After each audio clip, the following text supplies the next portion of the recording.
Hello students, how are you all. Welcome to you all my YouTube channel easy और concept. आज हम start करने वाले हैं क्लास 11th की एक्सरसाइज 1.5।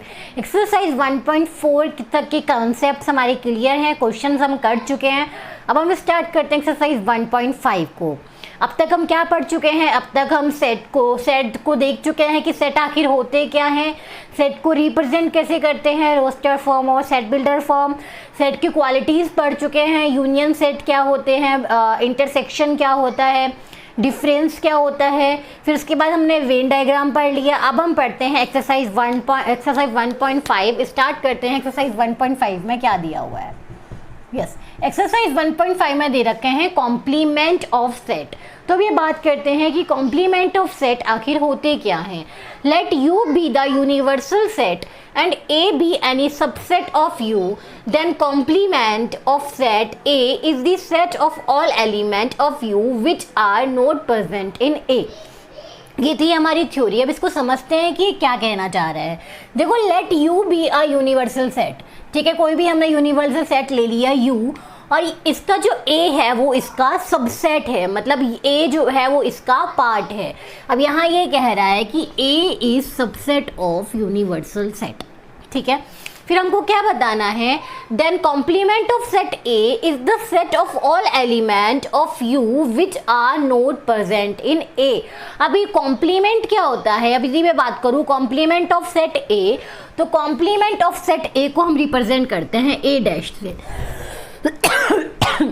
तो ए डैश में वो एलिमेंट आते हैं जो U से तो बिलोंग करते हैं बट A से बिलोंग नहीं करते। मतलब वो सारे एलिमेंट जो U के पार्ट हैं बट A के पार्ट नहीं हैं, उन्हें कहते हैं कॉम्प्लीमेंट ऑफ सेट A, मतलब A डैश। यदि मैं इसको मैथमेटिकली रिप्रेजेंट करूं तो उसके अकॉर्डिंग क्या है? इसके अकॉर्डिंग ये है कि इसमें A डैश में एलिमेंट्स हैं, वो क्या है? X एलिमेंट है, such that X belongs to universal set and X does not belongs to A, ठीक है। A डैश में वो एलिमेंट्स आते हैं जहां X एलिमेंट जो है वो यूनिवर्सल सेट से तो बिलोंग कर रहे हैं बट A से बिलोंग नहीं कर रहे। अच्छा, एक एग्जांपल लेते हैं। एग्जाम्पल के लिए जैसे मैंने ले लिया, यूनिवर्सल सेट के आपके हैं एलिमेंट 1 2 3 4 5 6, ठीक है, और एक ए सेट है, उसके एलिमेंट है आपके 1 2 3, और हमें निकालना है complement of set A. Complement of set A मतलब हमें निकालना है ए डैश। तो ए डैश क्या होगा? अच्छा, डेफिनेशन के अकॉर्डिंग चलते हैं। एक सेट यूनियन सेट है, ये यूनियन सेट है, और ये सेट ए है जो कि यूनियन सेट का सबसेट है। ये साफ पता लग रहा है कि 1 2 3 सेट ए में जो एलिमेंट्स हैं 1 2 3 वो सेट यू के पार्ट है, इसलिए सेट ए जो है वो सेट यूनियन सेट का क्या है? सबसेट है। तो यहाँ देखने से ही पता लग रहा है कि set A is subset of universal set, ठीक है। हमें निकालना है ए डैश। मैंने कहा ए डैश में वो एलिमेंट आते हैं जो यू से बिलोंग करते हैं बट ए से बिलोंग नहीं करते। तो वो कौन कौन से एलिमेंट है बेटा? 4 5 6। यहाँ देखिए 4 5 6 ऐसे एलिमेंट है जो आपके U से तो बिलोंग करते हैं बट A से बिलोंग नहीं करते। इन्हें कहते हैं हम A डैश, मतलब कॉम्प्लीमेंट ऑफ सेट A। यहीं मैंने यहाँ इसको मैथमेटिकली रिप्रेजेंट किया है। A dash is equal to X such that X belongs to U but S does not belongs to A। मतलब जो X है, जो जिसका हमें कॉम्प्लीमेंट निकालना है, वो उसी के एलिमेंट से बिलोंग ना करे। मतलब जैसे ए डैश है तो ए डैश में वो ही एलिमेंट नहीं होंगे जो इस ए में है, बाकी सारे होंगे, ठीक है। अच्छा, एक और एग्जांपल लेते हैं। जैसे मैंने बात की आपसे, जैसे हम जनरली वही एग्जांपल लेते हैं हमारा कि समझ लो ए जो है वो क्लास 10th के सारे स्टूडेंट हैं, all students of class 10th, okay. ये है हमारा यूनिवर्सल सेट। अब सेट ए है, सेट ए में है all boys of class 10th, ठीक है, और सेट बी में है all girl of class 10th, ठीक है। और यदि मैं बात करूं ए डैश की, तो ए डैश क्या होगा बेटा? ए डैश वो होगा यूनिवर्सल सेट के वो एलिमेंट जो सेट ए के एलिमेंट नहीं है, यही मैंने बोला, ठीक है। यूनिवर्सल सेट के वो एलिमेंट जो सेट ए के एलिमेंट नहीं है वो है ए डैश के एलिमेंट। मतलब यूनिवर्सल सेट में कौन कौन से सेट है? सेट ए है और सेट बी है, क्योंकि क्लास 10th में कौन कौन से हो सकते हैं? या तो बॉयज हो सकते हैं या गर्ल हो सकते हैं। तो यूनिवर्सल सेट में क्या है? या तो ए है या बी है। बट ए डैश के लिए हमें वो सारे स्टूडेंट्स नहीं लेने जो ए में हैं। अब ए में क्या है? All boys of class 10th। यदि all boys of class 10th को मैं हटा दूंगी तो मेरे पास क्या आता है? All girls of class 10th, मतलब सेट बी। तो यहाँ है all girl of class 10, that means B, right. यही है हमारा ए डैश। और यदि मैं बात करूँ बी डैश की, तो बी डैश में बी में आते हैं all girl of class 10th और यूनिवर्सल सेट में आते हैं बॉयज़ एंड गर्ल। यदि मैं सारी गर्ल्स को निकाल दूंगी तो क्या बचेगा? ये बी डैश में, बी डैश में होगा all boys of class 10th, मतलब क्या है हमारा? सेट ए, क्योंकि सेट ए में भी दे रखे हैं all boys of class 10th। तो इस तरह से हम निकालते हैं कॉम्प्लीमेंट ऑफ सेट। अब यदि हम इसके वेन डायग्राम की बात करें कि इसका वेन डायग्राम कैसा होगा, तो सिंपल आपको वैसे ही समझ आ गया होगा वेन डायग्राम कैसा होगा। अब देखो यदि इसके वेन डायग्राम की बात करें तो ये स्क्वायर से हम यूनिवर्सल सेट को रिप्रेजेंट करते हैं। ये यूनिवर्सल सेट है और इसके अंदर कोई सबसेट है हमारा ए, ठीक है। और यदि मैं बात करूं ए डैश की, तो ए डैश क्या है? ए डैश वो है, ए डैश वो है जो ए से तो बिलोंग करता है। ए डैश में यदि एक्स एलिमेंट है वो यू से तो बिलोंग करते हैं, बट वो एक्स एलिमेंट ए से बिलोंग नहीं करते। मतलब ये जो बाहर वाला पार्ट है ये क्या है आपका? ए डैश। मतलब यूनिवर्सल सेट के वो सारे एलिमेंट जो यूनिवर्सल सेट से तो बिलोंग करते हैं बट ए से बिलोंग नहीं करते। मतलब ये जो बाहर का पूरा जो शेडेड एरिया है ये है आपका ए डैश। इसे वेन डायग्राम से ऐसे हम रिप्रेजेंट कर सकते हैं।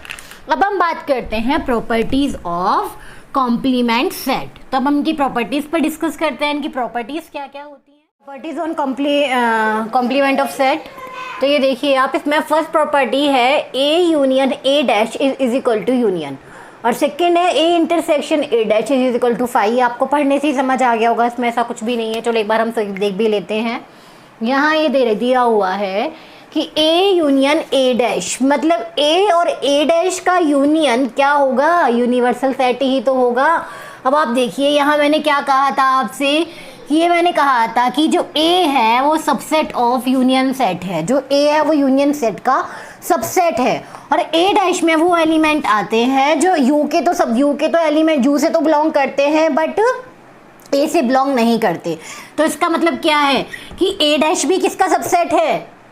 यूनियन सेट का, क्योंकि ए डैश भी क्या है? यूनियन सेट का सबसेट है। और यदि मैं बोलूँ ए और ए डैश ये मिलकर क्या मिलाएंगे, क्या बनाएंगे? ये मिलकर ऑब्वियसली यूनिवर्सल सेट। और हम सेट की लैंग्वेज में जब दो चीज़ों को ऐड करते हैं तो क्या यूज़ में लेते हैं? यूनियन। तो सीधी सी बात है, ए यूनियन ए डैश किसे रिप्रेजेंट करेगा? यूनिवर्सल सेट को। यही आपकी फर्स्ट वो है।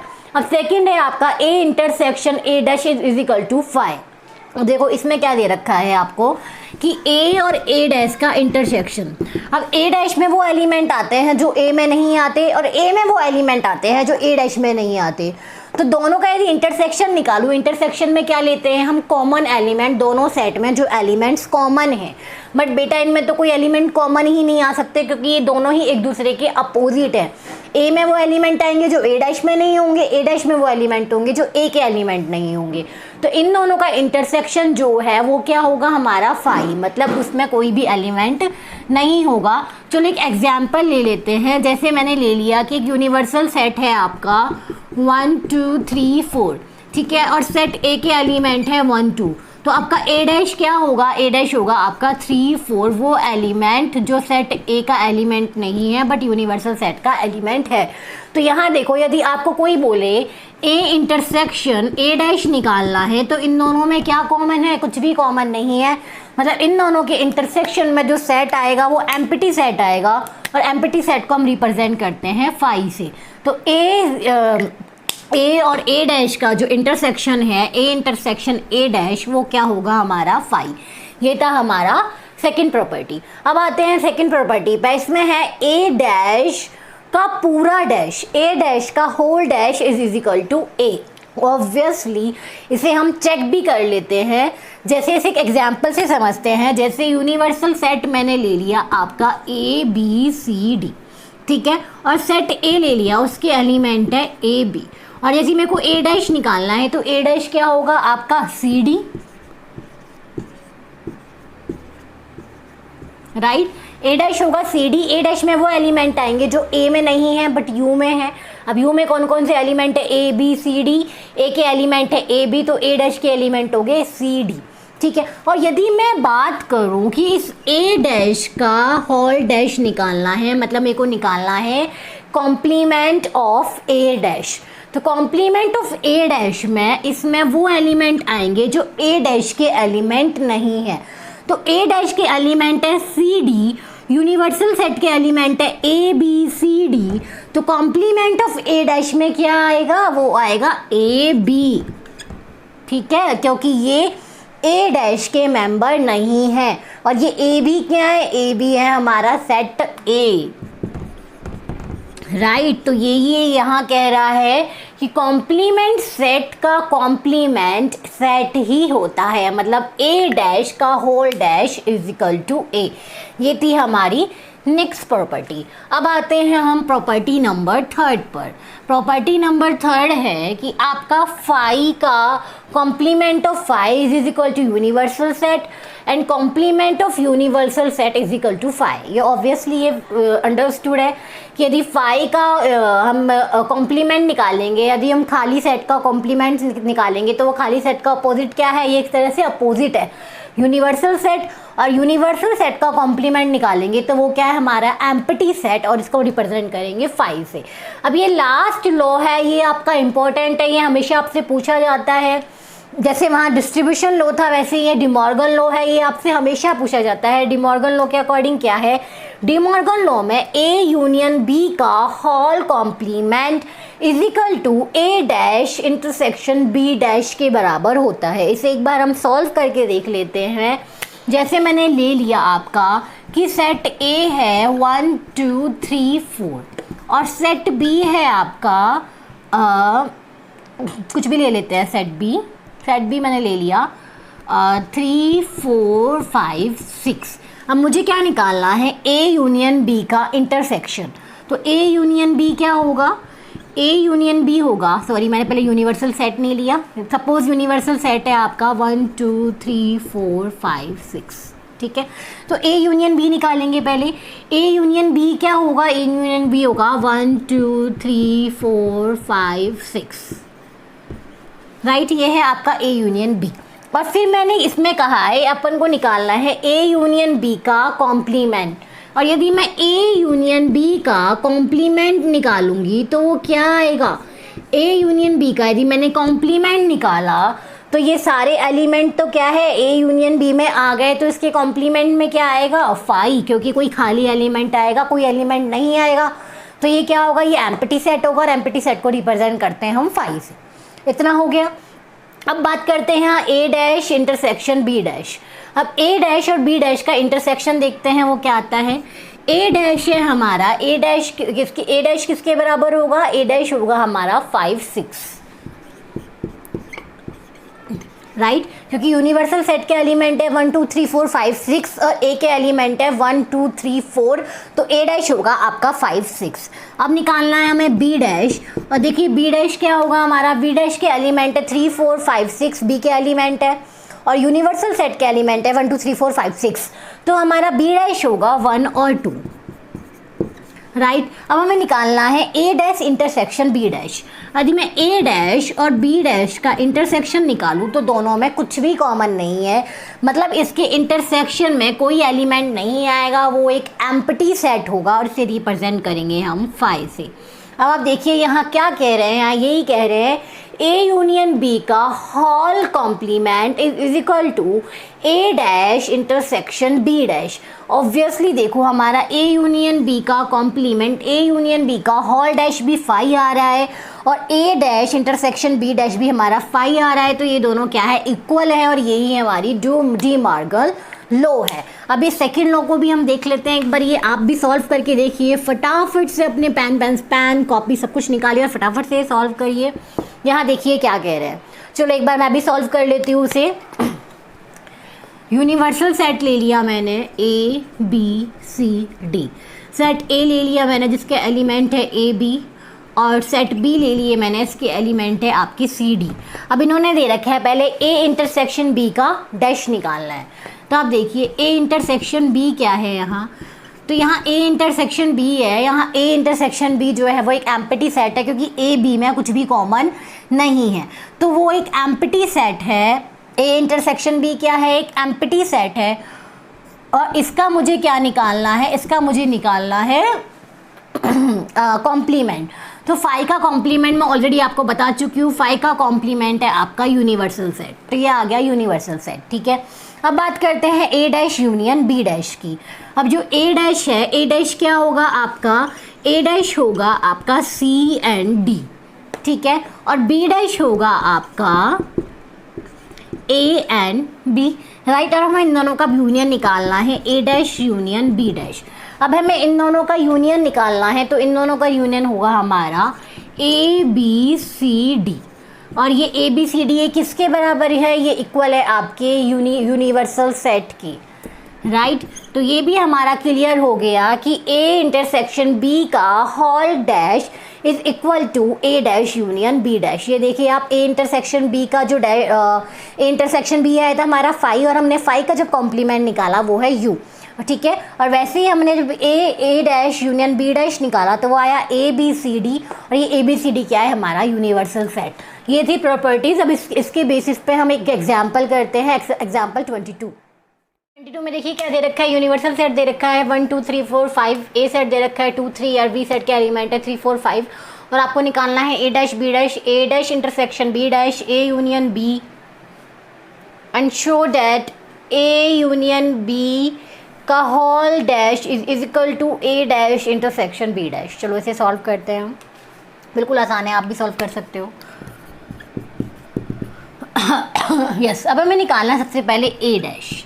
तो ए डैश में वो एलिमेंट आएंगे जो यूनियन सेट से बिलोंग करते हैं बट ए से बिलोंग नहीं करते, तो इसका मतलब आएगा यहाँ 1 4 और 5, राइट, क्योंकि 2 और 3 है वो ए सेट से बिलोंग करता है, इसलिए 2 और 3 नहीं आएगा। बात करें हम बी डैश की, बी डैश के एलिमेंट है 3 4 5, तो 3 4 5 को छोड़ के यूनिवर्सल सेट के एलिमेंट है 1 2, तो यहाँ आएंगे 1 2, ये हो गया आपका बी डैश। अब थर्ड है हमारा A intersection A dash intersection B dash. अब A dash intersection B dash ही हम ऑलरेडी हम प्रॉपर्टीज़ में पढ़ चुके हैं कि ए डैश और इंटरसेक्शन बी डैश में हमारा क्या आएगा, हाँ, A dash intersection B dash में आएगा। आप देखिए यहाँ इन दोनों में से क्या कॉमन है, इसमें कॉमन है 1, तो ए डैश इंटरसेक्शन बी डैश आएगा हमारा 1। और बात करें हम ए यूनियन बी की, तो ए यूनियन बी आएगा ये पूरा एक यूनिवर्सल सेट 1 2 3 4 5, ये क्या है आपका यूनिवर्सल सेट, क्योंकि इसमें ए यूनियन बी में वो एलिमेंट आएंगे, नहीं इसमें सॉरी 1 नहीं है, सॉरी, तो इसमें 1 नहीं है। सेट ए के एलिमेंट है 2 3 और सेट बी के एलिमेंट है 3 4 5, तो ए यूनियन बी में वो एलिमेंट आएंगे जो ए के भी एलिमेंट है और बी के भी एलिमेंट है, मतलब 2 3 4 5, ठीक है, ये हो गया आपका ए यूनियन बी। अब नेक्स्ट है हमारा show that A union B का whole dash is equal to A dash intersection B dash. अब हम फिर सॉल्व करते हैं LHS। तो LHS में हमें निकालना है ए यूनियन बी का whole dash. A union B के एलिमेंट है आपके 2 3 4 5, तो A यूनियन B के कॉम्प्लीमेंट में क्या आएगा, वो आएगा ओनली 1, राइट क्योंकि आपका यूनिवर्सल सेट है 1 2 3 4 5 और A यूनियन B के ये सारे जो ये एलिमेंट है ये A यूनियन B के हैं। तो A यूनियन B का जो कॉम्प्लीमेंट सेट होगा वो क्या होगा, इसमें सिर्फ एक ही तो आएगा, ठीक है। अब नेक्स्ट ये तो हो गया हम LHS। अब हम बात करते हैं RHS की। तो RHS में हमको निकालना है A डैश और B डैश का इंटरसेक्शन। ये भी हम ऑलरेडी निकाल चुके हैं A डैश और B डैश का इंटरसेक्शन। तो A डैश और B डैश का इंटरसेक्शन निकाला तो आया हमारा 1। और हम यहाँ कह सकते हैं कि LHS is equal to RHS। तो ये भी हमारा प्रूफ हो गया। और ये क्या था, ये हमारा डी मॉर्गन लॉ भी था जो हम आगे पढ़ चुके हैं। ये था हमारा एग्जाम्पल 22। अब आगे हमारा 1.5 एक्सरसाइज के पूरे इंट्रोडक्शन ख़त्म हो गया है। नेक्स्ट वीडियो में हम एक्सरसाइज 1.5 के क्वेश्चन सॉल्व करेंगे। आप इस वीडियो के अकॉर्डिंग सिर्फ इंट्रोडक्शन वीडियो के थ्रू ही मुझे लगता है आप सारे क्वेश्चन सॉल्व कर सकते हो। आप आज उन क्वेश्चन सॉल्व करने का ट्राई करिए। कल मैं वीडियो डालूंगी, इसमें एक्सरसाइज 1.5 के सारे क्वेश्चंस होंगे। यदि आपको मेरा पढ़ाया हुआ समझ आता है तो मेरे चैनल को सब्सक्राइब कीजिए। यदि आपको मेरी ये वीडियो पसंद आई तो मेरी वीडियो को लाइक कीजिए, अपने फ्रेंड्स के साथ शेयर कीजिए। My channel name is easy और कंसेप्ट। प्लीज़ सब्सक्राइब करना ना भूलिए। Thank you.